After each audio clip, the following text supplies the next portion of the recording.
Want to create this timer in DaVinci Resolve? In this tutorial, I'll show you exactly how to do it step by step. To begin with, navigate to Fusion, and in Fusion, let's add text. So once you click on text, you'll notice two nodes added, text 1 and media out 1. Now let's drag this media out node to the right, text 1 position at the top. Now remove this line connecting them, just click on the line, might have to click a few times, and it goes away. Then let's add this background node, just drag and drop the node right here. Add one merge node as well, right next to background.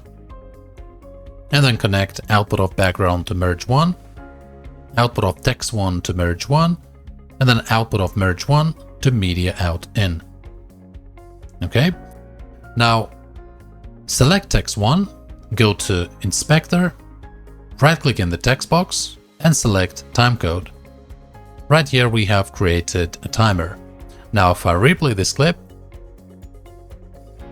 this is a basic counter that counts up, and the duration by default is 5 seconds.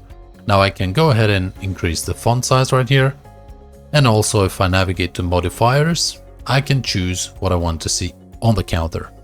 So I can remove hours, milliseconds, and I'll be left with minutes and the seconds. Okay? Now if for any reason you cannot see the counter after adding the timecode, just navigate to merge 1 and change apply mode from normal to screen. And you should have the visibility of the same counter. Okay? Then go back to text 1.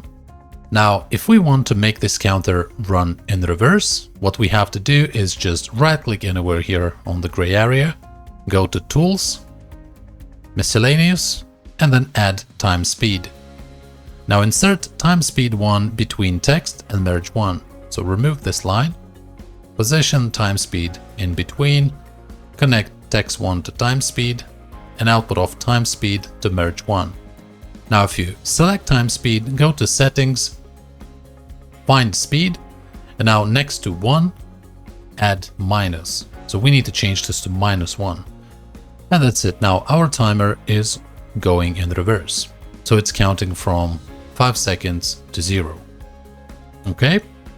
And then if that's all you wanted for the counter, to adjust the duration of the counter, just go to Edit, right click on the clip, select Change Clip Duration, and in here you can adjust how long you want your counter to run.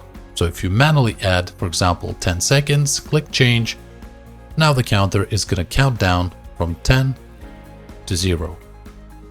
Or you can actually just drag the clip manually like this, and as you can see now, that's the duration. So right here it would be around 30 seconds. Okay? Right, so back to Fusion. Now, if we want to add that nice little circular visual effect to this counter, what we have to do is add a couple of, or actually 3 additional nodes. So first of all, let's add this ellipse node right here. Then add background node right under ellipse. Remove this line, because we need to add another merge point as well, right here. Now connect merge 1 to merge 2, merge 2 to media out, and then ellipse 1 to background, and background 2 to merge 2. Okay, so once we have this configuration, select ellipse 1, go to inspector, and in the settings of ellipse, we have to deselect solid, increase border width to anything above 0, so I think this should be good. Then if I go to background 2, I need to change the color because right now the ellipse has a color of black, so that's kind of blending in with the rest of the background here. So if I change this color to green, click OK, that's our circular shape. Now if you don't see this, again go to merge 2 and change apply mode from normal to screen. And once you do that, you should be able to see this circular shape. Now back to ellipse 1. So what I want to do next is actually maybe adjust the size of the width and height. So reduce the size of the ellipse, make this slightly smaller. and make the border just a little smaller. Soft edge. So soft edge gives that nice little glow effect.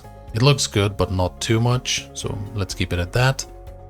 Okay, now if I replay this clip, as you can see, the counter is running, but nothing's happening to the circular shape.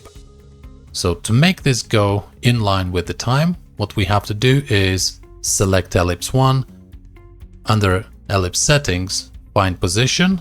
Now adjust position from 0 to 0.25, and then length, take the slider and change this to 0. So once you adjust these settings, you should end up with this nice little dot right here at the top at around 12 o'clock. Okay, so once you do that, then navigate back here, right click on the length, modify width, and select Anim Curves. Now if you replay the clip, that's the timer and the visual effect going along with the timer. Now if you want to change the visual effect to go in reverse, so start at full and then go down, what you have to do is just go to modifiers and change to invert. So select invert, and now if you replay, the counter is going down and the ellipse is also reducing. So the last thing that I'm going to show you is if you go to background 2, that's the background colors of ellipse, you can actually adjust the colors of the ellipse as it progresses. So if I move the playhead to the start, now let's say I'm going to right click on the color red, go to modify width, Anim Curves, and then also right click on blue and do the same, modify width, Anim Curves. And now if I replay the clip, what should happen in theory is the green color should fade into something different. Okay, so as you can see now it's changing color. In the end, it's kind of turning white. Okay, so you can go ahead and play around with these Anim Curves on different color and different sliders and see what works best for you. And that would be it. So I hope you found this tutorial useful, helpful, and if you did, please hit that like button, subscribe to this channel, and stay tuned. See you in the next one.